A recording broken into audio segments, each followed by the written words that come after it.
Hey guys, welcome back to the gaming family.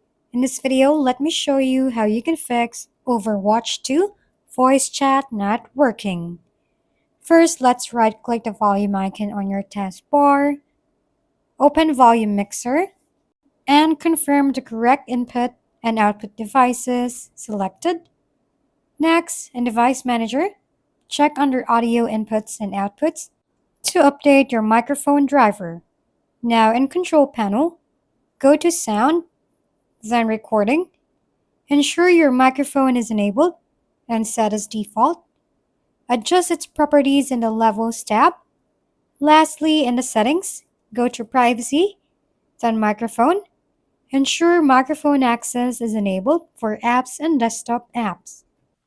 And that's it for today's video. This has been your go-to channel for gaming content, Gaming Family. Don't forget to like, subscribe, and leave your comments below. See you on the next videos.